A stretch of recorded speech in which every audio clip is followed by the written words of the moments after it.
नमस्कार विद्यार्थी मित्रांनो, एबीके स्मार्ट स्टडी या आपल्या यूट्यूब चॅनलवरती तुम्हा सर्वांचे पुन्हा एकदा स्वागत आहे।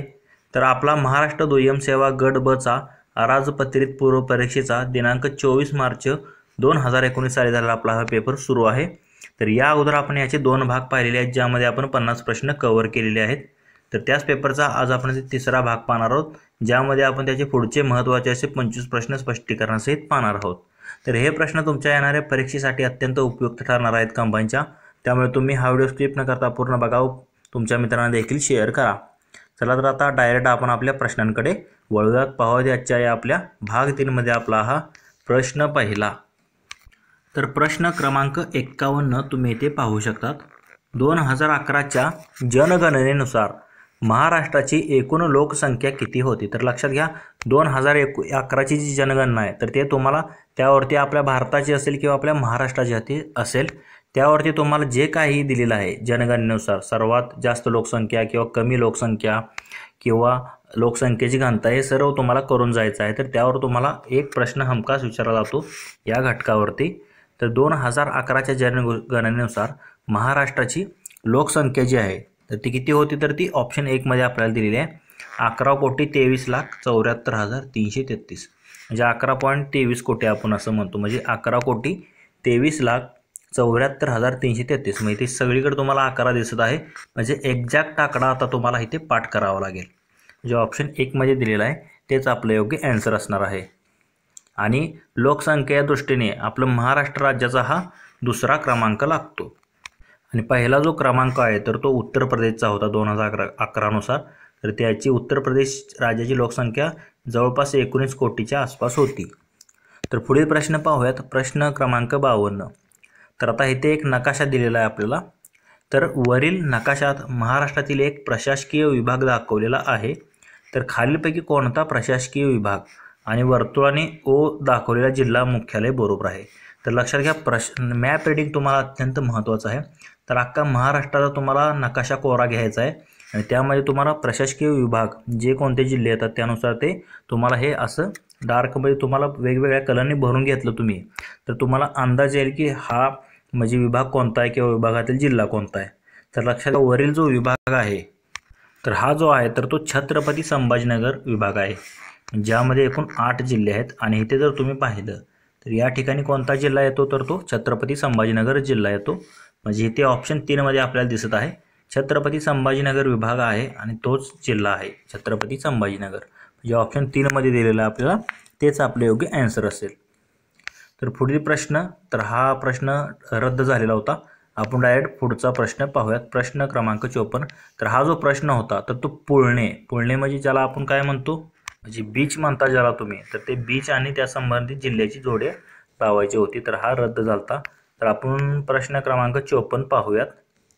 खालीलपैकी महाराष्ट्राचा कोणता अक्षवृत्त विस्तार बरोबर आहे? तर आता आपल्या भारताचा अक्षवृत्तीय रेखावृत्तीय तसेच महाराष्ट्राचा अक्षवृत्तीय रेखावृत्तीय विस्तार जो आहे तर ते तुम्हाला एक्झॅक्ट पॉईंट म्हणजे किती पॉईंट किंवा किती मिनिटमध्ये हे तुम्ही आता एक्झॅक्टपणे केलं पाहिजे, कारण इथे तुम्ही जर पाहिलं सगळीकडे 15 आहे 15 आहे 15 आहे, म्हणजे पुढचं देखील तुम्हाला माहीत असणं गरजेचं आहे। तर अक्षवृत्तीय विस्तार जो असतो तो आपण उत्तरेला दाखवतो, म्हणजे इथे जर उत्तर सोडून इथे दक्षिण 2 हे पर्याय इथेच कट होतात।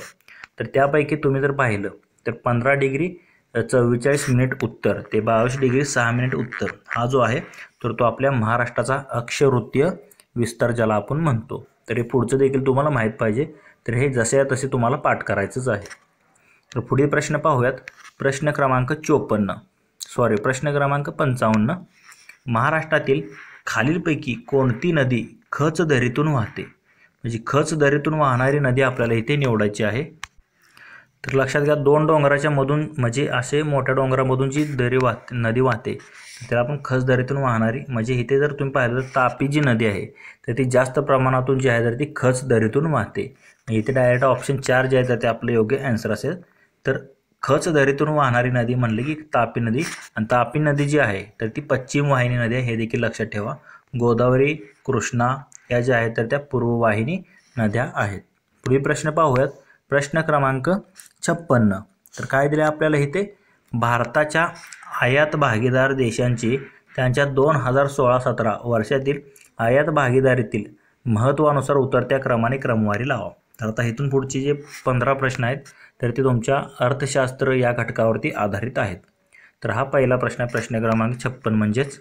तर आपल्याला काय दिले ते 16-17 या वर्षात त्यावेळेचा करंट अफेअरचा प्रश्न होता. तर या वर्षातील आयात भागीदारीतील महत्त्वानुसार उतरत्या क्रमाने आपल्याला क्रमवारी लावायची आहे. तर देश दिलेला आपल्याला सौदी अरेबिया, चीन, USA, इंडोनेशिया, दक्षिण कोरिया आणि इराक आणि UAE. म्हणजे आपल्याला ज्या देशाकडून आपण जास्त आयात करतो त्यानुसार आपल्याला उतरत्या क्रमाने त्यांच्या जोड्या लावायच्या. तर लक्षात घ्या त्यावेळी जी आपली आयात होती ती सर्वात जास्त चीन या देशाकडून होती. म्हणजे चीनकडून होते म्हणजे हे 4 आणि हे 2 ऑप्शन कट झाले. तर चीन नंतर कोणता आहे? Saudi Arabia. इथे पण चीन आहे, सौदी अरेबिया आहे, इथे पण चीन आहे, इथे USA आहे. तर लक्षात घ्या चीन नंतर आपली जी आयात आहे तर तिथे एक करेक्शन करा, चीन नंतर जे आहे तर ते अमेरिकेची जास्त होती तर सौदी अरेबियाची नाही, म्हणून हा देखील पर्याय कट झाला.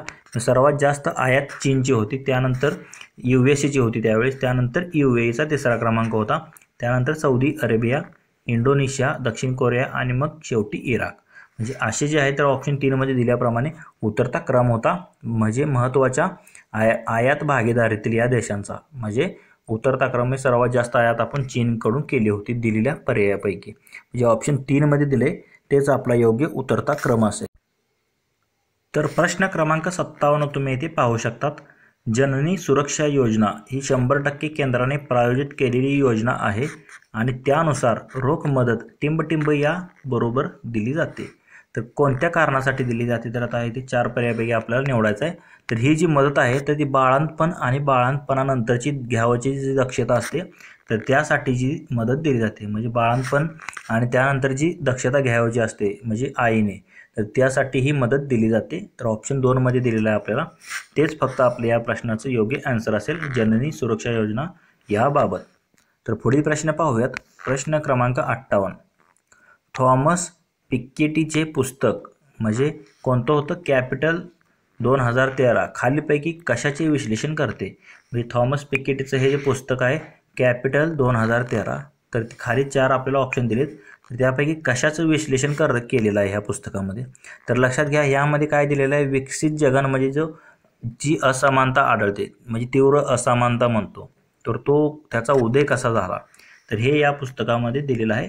विकसित जगांमध्ये जे म्हणजे विकसित देश आहेत रशिया, अमेरिका, तर या विकसित जगामध्ये तीव्र असमानतेचा उदय कसा झाला तर याचं विश्लेषण जे आहे तर ते कॅपिटल 2013 या पुस्तकामध्ये दिलेलं आहे. म्हणजे एवढंच लक्षात ठेवा की विकसित जगामध्ये तीव्र असमानता आहे तर त्याचा उदय हे ह्या पुस्तकामध्ये दिलेला आहे थॉमस पिकेटीच्या. पुढील प्रश्न पाहूयात. म्हणजे याचा आन्सर जे आहे तर ते फक्त C असेल. लक्षात घ्या ऑप्शन 3 मध्ये दिले फक्त C मध्ये जे दिले तर त्याचं विश्लेषण करते हे पुस्तक. तर पुढे प्रश्न क्रमांक 59 तुम्ही इथे पाहू शकता. तर काय दिलं आपल्याला इथे? तर दारिद्र्याशी संबंधित हा प्रश्न आहे. दारिद्र्य मापनासंबंधातील तेंडुलकर समितीची पुढील सूचना केल्या होत्या. तर लक्षात घ्या दारिद्र्यासंबंधित महत्त्वाच्या सूचना आहेत. रंगराजन समिती म्हणा किंवा तेंडुलकर समिती म्हणा किंवा लकडावाला समिती. तर याची तुम्हाला जे आहे तर ती डिटेलमध्ये तुम्हाला आकडेवारी माहीत असणं गरजेचं आहे. तर आता इथे आपल्या तेंडुलकर समितीबद्दल आता 3 आपल्याला म्हणजे आकडेवारी दिलेली आहेत. उष्मांकाधारित दारिद्र्य रेषेच्या संकल्पनेपासून दूर जाणे, दारिद्र्य रेषा उष्मांकाधारित न ठेवणे. तर लक्षात घ्या यांच्या अगोदर जे होत्या अगोदरच्या ज्या कोणी मांडल्या होत्या दांडेकर असतील तर त्यांनी ज्या मांडल्या होत्या तर त्यांनी उष्मांक म्हणजे कॅलरीमध्ये दारिद्र्य मोजलेलं होतं. तर ती पद्धत बंद करा असं यांनी सांगितलं होतं तेंडुलकर या समितीने. म्हणजे A ऑप्शन जे आहे तर ते आपलं योग्य ठरतं. उष्मांका आधारित दारिद्र्य रेषेच्या संकल्पनेतून दूर जावा असं त्यांनी सांगितलं होतं. म्हणजे त्यावर म्हणजे तुम्ही मोजू नका दारिद्र्य हे असं त्यांनी सांगितलेलं होतं. तर हे जे आहे तर ते योग्य ठरते. त्याप्रमाणे 2 नंबरमध्ये काय दिले? दारिद्र्याचे अंदाजमापन करण्यासाठी वेगवेगळ्या वस्तू गटांसाठी वेगवेगळे संदर्भ कालावधी विचारात घेणे. तर हे देखील त्यांनी सांगितलं होतं की दारिद्र्याचे अंदाज तुम्ही जे मापन करताय तर त्यासाठी तुम्ही वेगवेगळ्या वस्तू गटांसाठी जे आहे तर ते वेगवेगळे संदर्भ कालावधी विचारात घ्या असं त्यांनी सांगितलं होतं. आणि शिक्षण आणि आरोग्यासाठी केलेल्या व्यक्तिगत खर्चाचा समावेश करा. म्हणजे आरोग्य टोपली म्हणजे जे काही दारिद्र्य त्या टोपलीमध्ये शिक्षणाचा आणि आरोग्याचा खर्च हा देखील तुम्ही समाविष्ट करा असं देखील त्यांनी सांगितलं होतं. म्हणजे हे देखील विधान योग्य आहे. वरीलपैकी तिन्ही जी विधाने आहेत तर त्या सूचना ज्या आहेत तर त्या तेंडुलकर समितीने केल्या होत्या. म्हणून ऑप्शन 2 मध्ये दिले वरीलपैकी सर्व तेच आपलं योग्य आन्सर असेल, वरीलपैकी सर्व. आणि यांच्यानंतर जी रंगराजन समिती आलती त्यांनी काय सांगितलं होतं तर परत उष्मांकावर त्यांनी दारिद्र्य मोजलं होतं. लक्षात घ्या, यांनी बंद केलं होतं आणि परत उष्मांकावर त्यांनी रंगराजनने 2011-12 साली मोजलेलं होतं. तर पुढील प्रश्न क्रमांक 60 तुम्ही इथे पाहू शकता. आर्थिक सुधारणानंतर 1990-91 ते 2012-13 या काळात स्थूल देशांतर्गत उत्पादनाचा दर टिंब प्रवृत्ती दर्शवतो. म्हणजे ऑप्शन दिले स्थिर, घटती, वाढती की वरीलपैकी कोणतेही नाही. तर लक्षात घ्या, GDPचा दर आपल्याला इथे विचारला आहे. स्थूल देशांतर्गत उत्पादन म्हणजे काय? GDP. म्हणजे GDP आता तुम्ही जर पाहिलं 1990-91 तुलनेत तर आता सध्याला 2013 या काळापर्यंत GDP जो आहे तो सातत्याने त्यामध्ये वाढ झालेली दर्शवते. म्हणून याचा आन्सर जे काय आहे तर GDPचा दर जो आहे तर तो कसली प्रवृत्ती दर्शवतो या काळामध्ये 90 ते 2012-13 मध्ये तर तो वाढती प्रवृत्ती दर्शवतो आहे. म्हणजे GDP जो आहे तर तो वाढत आहे सातत्याने. म्हणून ऑप्शन 3 जे आहे तर ते आपलं योग्य आन्सर असणार आहे. पुढील प्रश्न पाहूयात. प्रश्न क्रमांक 61. NSSO नुसार श्रमशक्ती म्हणजे काय? तर लक्षात घ्या, NSSO म्हणजे नॅशनल सॅम्पल सर्व्हे ऑर्गनायझेशन म्हणतो. याची जी स्थापना आहे तर ती राष्ट्रीय उत्पन्न समितीच्या 1949ला जी आलती समिती त्यानुसार याची स्थापना 1950 मध्ये करण्यात आली होती NSSOची. आणि 1971 मध्ये NSSOची पुनर्रचना झाली, लक्षात घ्या. आणि परत 2019 मध्ये तुम्ही जर पाहिलं तर ह्या NSSO रूपांतर नुसत्या NSO मध्ये करण्यात आलेलं आहे. म्हणजे नॅशनल स्टॅटिस्टिकल ऑफिस यामध्ये याचं रूपांतर करण्यात आलेलं आहे. तर ह्या NSSO बद्दल आपल्याला त्यानुसार श्रमशक्ती म्हणजे काय तर इथे ए मध्ये दिले अशा व्यक्ती ज्या रोजगाराच्या शोधात आहेत. म्हणजे अशा व्यक्ती आहेत म्हणजे ज्यांची इच्छा आहे काम करायची पण त्यांना रोजगार मिळत नाही तर त्यांचा देखील यामध्ये समावेश होतो श्रमशक्तीमध्ये. आणि अशा व्यक्ती ज्यांना रोजगार मिळालेला आहे तर हे तर ऑब्वियसली असणारच आहे, अगोदरच त्यांना रोजगार मिळालेला आहे, त्या देखील त्या श्रमशक्तीमध्ये असणारच आहेत. म्हणजे हे देखील योग्य आहे. आणि ज्यांना रोजगाराच्या शोधात आहेत म्हणजे त्यांची इच्छा आहे करायची पण रोजगार भेटत नाही ते देखील श्रमशक्तीमध्येच मोडतात. म्हणून वरीलपैकी ए व बी जे आहेत तर ते दोन्ही विधाने जी आहेत तर ती योग्य ठरतात. म्हणून ऑप्शन 4 जे आहे तर ते आपलं या प्रश्नाचं योग्य आन्सर असेल. वरीलपैकी दोन्हींचा श्रमशक्तीमध्ये समावेश होतो. अशा व्यक्ती ज्या रोजगाराच्या शोधात आहेत आणि ज्यांना रोजगार अगोदरच मिळालेला आहे असा दोघांचा समावेश श्रमशक्तीमध्ये केला जातो. तर पुढील प्रश्न पाहूयात आपण. प्रश्न क्रमांक 62. व्यापारी बँकांनी दिलेल्या कर्जावरील व्याजदरासाठी वर्ष 2010 मध्ये लागू केलेल्या पायाभूत दर मोजणीमध्ये पुढीलपैकी कोणत्या बाबींचा विचार केला जातो? तर आता 4 बाबी दिलेल्या आहेत. निधीवरील खर्च, रेपो रेट, रोखता प्रमाण ठेवण्यासाठी येणारा खर्च आणि कमीत कमी परतावा दर. तर यापैकी कोणत्या बाबींचा विचार केला जातो? तर लक्षात घ्या, व्यापारी बँकांनी जे कर्ज दिलेलं असतं तर त्या कर्जावरील व्याजदरासाठी वर्ष 2010 मध्ये ज्या पायाभूत दर मोजणीमध्ये तर त्यामध्ये खालीलपैकी ज्या बाबी आहेत तर त्या होत्या निधीवरील खर्च होता, त्याप्रमाणे रोखता प्रमाण ठेवण्यासाठी जो येणारा खर्च आहे त्याचा देखील समावेश होता आणि कमीत कमी परतावा दर ह्याचा देखील समावेश होता. पण रेपो रेटचा जो आहे तर तो समावेश नव्हता. तर रेपो रेट जे आहे तर ते RBI आपलं ठरवतं तर त्याचा समावेश नव्हता. पण निधीवरील खर्च, रोखता प्रमाण आणि कमीत कमी परतावा दर म्हणजे ACD ह्या तिघांचा जो आहे तर तो समावेश फक्त होता. म्हणून ऑप्शन 2 जे आहे तर ते आपलं योग्य आन्सर असेल. तर पुढील प्रश्न पाहूयात आपण. प्रश्न क्रमांक 63. मुद्रा योजनेचे उद्दिष्ट असंघटित किंवा बिन नोंदणीकृत किंवा नॉन कॉर्पोरेट ज्याला आपण म्हणतो तर छोट्या उद्योगधंद्यांना वित्त पुरवठा करणे आहे. तर लक्षात घ्या, मुद्रा योजनेचे उद्दिष्ट आहे तर ते काय आहे तर असंघटित क्षेत्रातील ज्या नॉन कॉर्पोरेट किंवा छोटे उद्योग आहेत तर त्यांना वित्त पुरवठा करते मुद्रा योजना. तुम्हाला माहितीच आहे 2015 पासून ही आलेली आहे. म्हणजे लहान व्यावसायिकदार आहेत किंवा असंघटित क्षेत्रात छोटे मोठे उद्योग करत आहेत तर त्यांना वित्त पुरवठा करणे किंवा त्यांना कर्ज देणे हा या मुद्रा योजनेचा उद्देश आहे. त्याप्रमाणे मिसिंग मिडल म्हणजे हरवलेला मध्य म्हणजे छोट्या उद्योगांची पुढच्या टप्प्यापर्यंत प्रगती करण्याची प्रक्रिया दुर्बळ असणे. हे देखील बरोबर आहे. जे काही छोटे उद्योग आहेत तर त्यांना मोठे उद्योगामध्ये रूपांतर करण्यासाठी हे जे आहे तर ते कर्ज दिले जातं आणि त्यांची प्रगती करण्याची प्रक्रिया दुर्बळ असते. म्हणजे हे देखील त्या मुद्रा योजनेशी संबंधित आहे. म्हणून वरीलपैकी दोन्ही विधाने जी आहेत तर ती बरोबर आहेत असं आपण म्हणू शकतो. म्हणून ऑप्शन 1 जे आहे तर ते आपले योग्य आन्सर असणार आहे. पुढील प्रश्न पाहूयात. प्रश्न क्रमांक 64. भारत सरकारच्या भांडवली अर्थसंकल्पामध्ये टिंबटिंबचा समावेश होतो. तर लक्षात घ्या, भांडवली अर्थसंकल्पामध्ये कशाचा समावेश असतो? तर भांडवली प्राप्ती आणि भांडवली खर्च, म्हणजे भांडवली नफा आणि भांडवली खर्च याचा समावेश जो आहे तर तो भांडवली अर्थसंकल्पामध्ये आपण करतो. म्हणजे भांडवली प्राप्ती आणि भांडवली खर्च या दोघांचा समावेश भांडवली अर्थसंकल्पामध्ये असतो. म्हणून ऑप्शन 2 जे आहे तर ते आपलं योग्य आन्सर असेल. पुढील प्रश्न पाहूयात. प्रश्न क्रमांक 65. भारतातील एकूण राज्यांपैकी कोणते राज्य बँकांमधील ठेवी जमा करण्यामध्ये अग्रेसर आहे? म्हणजे बँकांमध्ये जास्त प्रमाणात ठेवी करण्यामध्ये अग्रेसर असलेले राज्य आपल्याला निवडायचं आहे.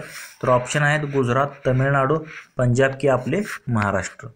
तर लक्षात घ्या, हे जे आहे तर ते आपले महाराष्ट्र जे आहे तर ते सर्वात जास्त ठेवी जमा करण्यामध्ये अग्रेसर, म्हणजे सर्वात 1 नंबरला आहे बँकांमध्ये ठेवी जमा करण्यामध्ये एकूण भारतामध्ये. तर ते ऑप्शन 4 मध्ये दिले महाराष्ट्र, तेच आपलं योग्य आन्सर असेल. तर पुढील प्रश्न पाहूयात आपण. प्रश्न क्रमांक 66.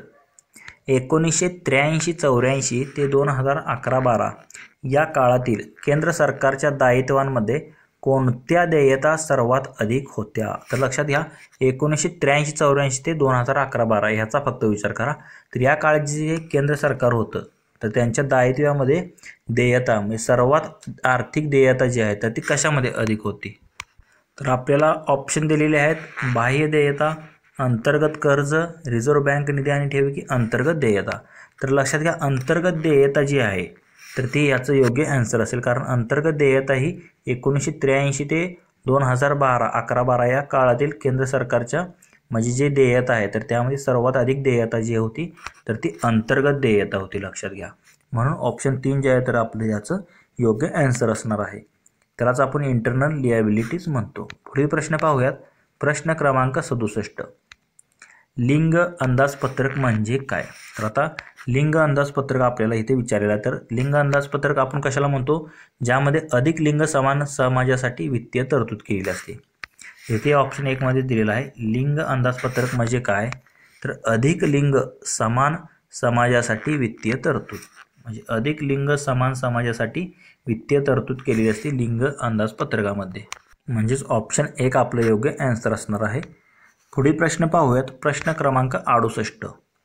खालील विधाने लक्षात घ्या. तर आता इथे ABC मध्ये आपल्याला 3 विधाने दिलेली आहेत. तर त्यापैकी आपल्याला काय निवडायचं आहे? तर कोणती विधाने जी आहेत तर ती चुकीची आहेत. लक्षात घ्या, अगोदर हे वाचायचं विधान वाचण्याआधी. तर आपल्याला ह्यातलं काय निवडायचं आहे? चुकीची विधाने निवडायची आहेत. पहिलं विधान काय आहे? आर्थिक नियोजनाच्या पहिल्या 4 दशकांमध्ये वस्तू करावरील भर वाढला होता. तर लक्षात घ्या, पहिली जी 4 दशकं होती आर्थिक नियोजनाची त्यामध्ये वस्तू करारांवरील जो भर जो आहे म्हणजे बोजा जो होता तो वाढला होता पहिल्या 4 दशकांमध्ये. तर हे बरोबर आहे. म्हणजे हे जे आहे तर ते चुकीचं नसणार आहे. त्याप्रमाणे बी मध्ये काय झाले? त्यांचा वस्तू करांचा म्हणजे वस्तू करांचा केंद्र सरकारच्या एकूण कर उत्पन्नामध्ये सन 1990-91 मध्ये 84% हिस्सा होता. तर बरोबर आहे, वस्तू करांचा सर्वाधिक केंद्र सरकारचा 1999-91 मध्ये 84% जास्त करून हिस्सा होता उत्पन्नामध्ये केंद्र सरकारच्या. हे देखील बरोबर आहे. आणि अप्रत्यक्ष कर उत्पन्न व एकूण कर उत्पन्नाचे गुणोत्तर 2016-17 मध्ये 51.7% इतके होते. तर हे देखील विधान जे आहे तर ते योग्य आहे.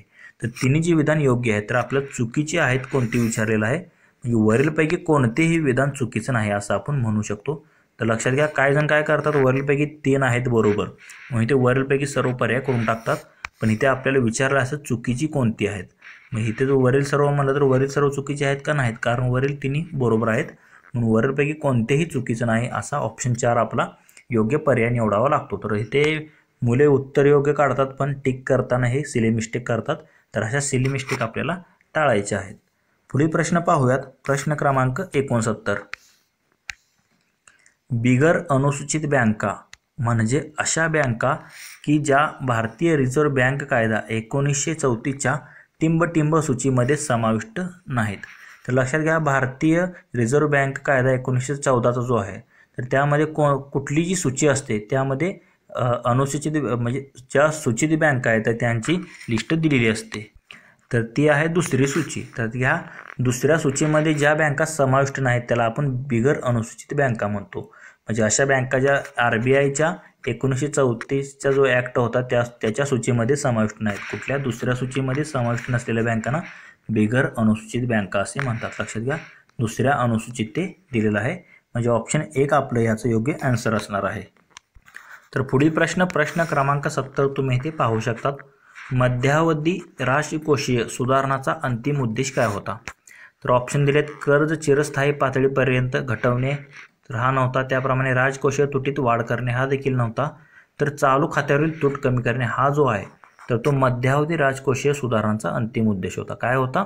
चालू जे खातं आहे तुमचं करंट खातं तर त्याची तूट जी आहे तर ती कमी करणे हा मध्यावधी राजकोषीय सुधारणाचा अंतिम उद्देश म्हणतो त्याला आपण. चालू खात्यांवरील तूट कमी करणे हा होता. फक्त सीज जे आहे तर त्याचा उद्देश होता. अर्थसहाय्य कमी करणे हा देखील नव्हता. म्हणजे ABD नव्हते. फक्त होता कोणता? तर चालू खात्यावरील तूट कमी करणे हाच फक्त मध्यावधी राजकोषीय म्हणजे त्याला आपण काय म्हणतो ultimate aim of the medium term fiscal reforms. काय होतं तर ते चालू खात्यावरील तूट कमी करणे, reduce current account deficit. Option C जे आहे तर ते आपलं योग्य आन्सर असणार आहे. चालू खात्यावरील तूट कमी करणे हा अंतिम उद्देश होता मध्यवर्ती राजकोषीय सुधारणांचा. तर पुढील प्रश्न पाहूयात. प्रश्न क्रमांक 71. पावसाळ्यात आकाशात दिसणारे सुंदर सप्तरंगी इंद्रधनुष्य खालीपैकी कोणत्या नैसर्गिक घटनांचा परिणाम आहे? तर इथून पुढचे जे प्रश्न आहेत 15 तर ते जे आहेत तर ते विज्ञानाशी संबंधित आहेत. तर हे इंद्रधनुष्य तुम्हाला कशामुळे दिसतं? तर पावसाळ्यात तुम्ही पाहिलं असेल 7 रंगाचं इंद्रधनुष्य तुम्हाला दिसतं. तर ते प्रकाशाच्या त्यामध्ये अपवर्तन देखील कारणीभूत आहे. त्याप्रमाणे प्रकाशाचं अपस्करण देखील कारणीभूत आहे आणि अंतर्गत परावर्तन देखील त्या म्हणजे जे लहान लहान सूक्ष्म कण असतात तर ते अंतर्गत त्याच्यातून जेव्हा किरणे पास होतात सूर्याची तर ते काय अंतर्गत परावर्तन करतात. म्हणजे जे काही वेगवेगळ्या रंगाचं जसे की प्रिझममधून तुम्ही पाहिलं असेल 7 रंगाचं जसं म्हणजे म्हणजे बाहेर पडतात 7 परावर्तित होतात तसे अंतर्गत परावर्तन देखील त्या म्हणजे लहान लहान म्हणजे किरणांचं होत असतं त्यांच्या म्हणजे त्या लहान लहान सूक्ष्म कणातून. म्हणजे अपवर्तन, अपस्करण आणि अंतर्गत परावर्तन. पण बाह्य परावर्तन त्यामध्ये नसतं. लक्षात घ्या, फक्त ABC या तिन्हीमुळेच आपल्याला इंद्रधनुष्य सप्तरंगी दिसतो. म्हणजे हे कशाचा परिणाम आहे? प्रकाशाचे अपवर्तन, प्रकाशाचे अपस्करण आणि प्रकाशाचे अंतर्गत परावर्तन हे 3 घटक येतात. फक्त बाह्य परावर्तनाचा त्यामध्ये संबंध नसतो. म्हणून ऑप्शन 2 याचं योग्य आन्सर असणार आहे. पुढचा प्रश्न काय आहे? प्रश्न क्रमांक 72. खालीलपैकी कोणते विधाने ध्वनीसाठी बरोबर आहेत? म्हणजे ध्वनी संबंधित आपल्याला इथे 4 विधाने दिली आहेत. त्यापैकी योग्य विधानांचा आपल्याला इथे पर्याय निवडायचा आहे. तर लक्षात घ्या इथे काय काय दिलेलं आहे. ध्वनी तरंग हे अवतरंग आहेत. तर लक्षात घ्या अवतरंग आहेत का? ते नाही. तर कसले? अनुतरंग असतात. म्हणून हे जे विधान आहे तर ते चुकीचं आहे. ध्वनी तरंग हे अनुतरंग असतात. ऐकू येणाऱ्या ध्वनी तरंगाची वारंवारता 20 kHz आणि त्यापेक्षा अधिक असते. तर हे चुकीचं आहे. तर लक्षात घ्या 20 हर्ट्जचे 20 हर्ट म्हणजे 0.02 हर्ट्ज ते 20 kHzच्या आत असते, त्याच्या पुढे नसते. म्हणून हे देखील विधान जे आहे तर ते चूक आहे. 3 मध्ये काय दिले? ध्वनी तरंगाच्या प्रसारणासाठी माध्यमाची आवश्यकता असते. तर बरोबर आहे. माध्यम असेल तर ध्वनी तरंगाचा जो आहे तर तो आपण एका ठिकाणाहून दुसऱ्या ठिकाणी पाठवू शकतो. म्हणजे माध्यम म्हणजे कोणते? स्थायू आहे, द्रव्य आहे आणि वायू आहे. पण निर्वात पोकळी जी असते म्हणजे त्याला आपण काय म्हणतो? ज्याला आपण इंग्लिशमध्ये व्हॅक्यूम असे म्हणतो. तर त्यामध्ये त्याचा प्रसार होत नाही. पण सर्वात जास्त जो आहे तर तो स्थायूमधून म्हणजे लोखंडामधून तुम्ही जर पाहिलं असेल ध्वनी तरंग फास्ट जातात. त्यानंतर पाणी आणि त्यानंतर हवा. सर्वात जास्त वेग जर तुम्ही पाहिला तर स्थायूमध्ये असतो ध्वनीचा. हे विधान योग्य ठरते. आणि अनियतकालिक ध्वनी तरंगाचा गोंधळ नॉइज असे म्हटले जाते. तर हे देखील बरोबर आहे. म्हणजे अनियतकालिक म्हणजे कसेही ध्वनी तरंग जे असतात तर ते काय निर्माण करतात? तर ते गोंधळ निर्माण करतात. म्हणजे हे C आणि D हे फक्त योग्य आहे ध्वनी बाबतीत असं आपल्याला म्हणता येईल. तर श्राव्य शक्ती तुमची 20 हर्ट्ज पासून ते 20,000 हर्ट्ज एवढी असते. लक्षात घ्या. ह्याच्या पुढचे जे आहे तर त्याला आपण अवश्राव्य ध्वनी म्हणतो. जे की मांजरी कुत्री जे आहे तर ती ऐकू शकतात, ते मानवाचे कान जे आहे तर ते ऐकू शकत नाहीत ते. म्हणजे इथे फक्त सी व डी योग्य आहेत असं आपल्याला म्हणता येईल. ऑप्शन 4 मध्ये दिलेला आहे तेच आपलं योग्य आन्सर असेल. पुढील प्रश्न पाहूयात. प्रश्न क्रमांक 73. तर खालील विधाने विचारात घ्या असं आपल्याला इथे दिलेलं आहे. तर आता विधाने काय काय आहेत? प्रकाश किरणे एका पारदर्शक माध्यमातून दुसऱ्या पारदर्शक माध्यमात जाताना त्यांचा मार्ग बदलतात. तर बरोबर आहे, त्याला आपण काय म्हणतो? प्रकाशाचे अपवर्तन म्हणतो. म्हणजे तुम्ही जर पाहिलं असेल, पाण्यात जर तुम्ही एखादी काठी बुडवली तर ती तुम्हाला प्रकाशाच्या अपवर्तनामुळे काय होतं, ते काठी तुम्हाला तिरकी दिसते. किंवा नाणं जर तुम्ही एखाद्या पाण्यात टाकलं तुम्ही जर बघितलं तर तुम्हाला ते नाणं वर उचलल्यासारखं दिसतं. तर ते कशामुळे दिसतं तुम्हाला? तर ते प्रकाश किरणे एका पारदर्शक माध्यमातून दुसऱ्या पारदर्शक माध्यमात जेव्हा शिरतात तेव्हा ते त्यांचा मार्ग बदलतात, त्यामुळे तुम्हाला ते जाणवतं. त्याला आपण प्रकाशाचे अपवर्तन देखील म्हणतो. तसेच वेगवेगळ्या माध्यमांमध्ये प्रकाशाचा वेग वेगवेगळा असतो. तर हे देखील विधान जे आहे तर ते योग्य आहे. म्हणजे ह्याचं जे आपल्याला असं म्हणता येईल की विधान ए जे आहे तर ते सत्य असून त्याचे योग्य स्पष्टीकरण काय आहे? विधान बी मध्ये दिलेलं आहे. म्हणजे प्रकाश किरणे जे आहेत तर ते एका माध्यमातून दुसऱ्या माध्यमात जाताना त्यांचा मार्ग बदलतात. पारदर्शक माध्यमात जाताना तर ते का बदलतात? तर वेगवेगळ्या माध्यमांमध्ये प्रकाशाचा वेग जो आहे तर तो वेगवेगळा असतो. म्हणजे पाण्यात वेगळा किंवा अजून काहीतरी स्थायू हिऱ्यांमध्ये जर तुम्ही पाहिलं प्रकाश सोडला तर तिथे देखील त्याचा अपवर्तनांक वेगळा असतो. म्हणजे वेगवेगळ्या माध्यमातून त्या जाताना प्रकाश दिशा बदलतो. म्हणजे वेगवेगळ्या माध्यमातून प्रकाशाचा वेग वेगवेगळा असतो. हे देखील हे जे आहे तर ते योग्य आहे, त्याचं स्पष्टीकरण म्हणता येईल आपल्याला.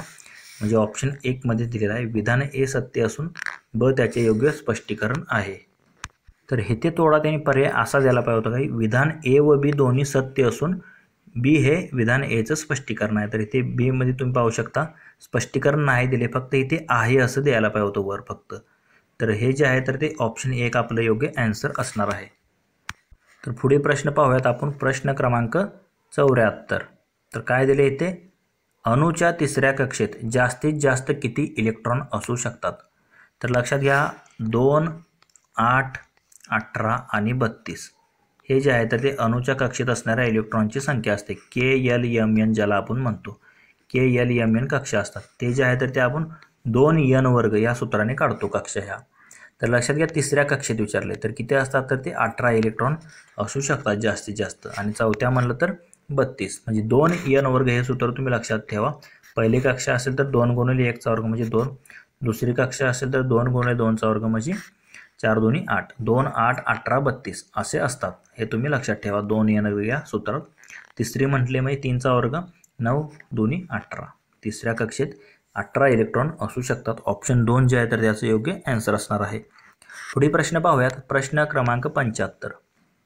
एकमेकांशी काटकोनात असलेल्या अक्षांवर समपृष्ठाचे छेद खालीलप्रमाणे असतील तर त्या समपृष्ठाचे मिलर निर्देशांकाचे परिगणन करा. तर आता असा एखादा प्रश्न असतो की ज्याबद्दल तुम्हाला काहीच माहीत नसतं. तर लक्षात घ्या 2 ते 3 प्रश्न जे आहेत तर ते तुम्ही जास्त विचार करत बसू नका. ज्याबद्दल तुम्हाला काहीच जर माहीत नसेल तर ते तुम्ही स्किप करा. तर त्याच पद्धतीचा हा प्रश्न आहे 2A, 3B आणि 4C. तर हे एकमेकांशी काटकोन असलेल्या अक्षांवर जे आहे तर ते समपृष्ठाचे छेद आहेत.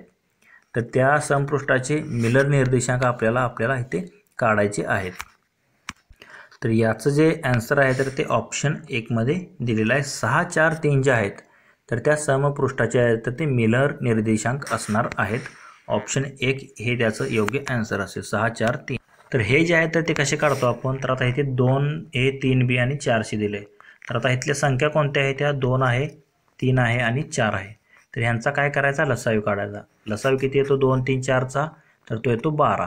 तर आता 12 लसावी आला तर त्याला ह्या 2ने भागायचं.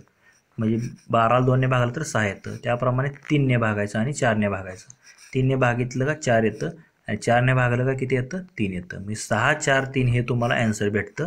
काय करायचं? मिलर निर्देशांक काढण्यासाठी त्यांचा लसावी काढायचा आणि त्यानुसार तुम्ही त्याचं उत्तर काढू शकता. म्हणजे 6, 4, 3 हे जे आहे तर त्याचे मिलर निर्देशांक असतील. ऑप्शन 1 मध्येच दिलेला आहे. तर मित्रांनो आपला जो MPSC गट ब परीक्षेचा दिनांक 24 मार्च 2019 साली झालेला आपला जो पेपर चालू आहे तर त्याचा आज आपण ते भाग 3 पाहिला आहे, ज्यामध्ये आपण त्याचे पुढचे महत्त्वाचे असे 25 प्रश्न जे आहेत तर ते स्पष्टीकरणासहित पाहिलेले आहेत. जर तुम्हाला या प्रश्नांमध्ये कोणती शंका वाटत असेल तर कमेंट करून नक्की सांगा. तसेच हा जर व्हिडिओ आवडला असेल तर लाईक करा व तुमच्या मित्रांना देखील शेअर करा. व असेच जर नवनवीन व्हिडिओ तुम्हाला हवे असतील तर आपले YouTube channel ABK smart study subscribe करा व समोरील बेल आयकॉन प्रेस करा. धन्यवाद मित्रांनो. जय हिंद, जय महाराष्ट्र.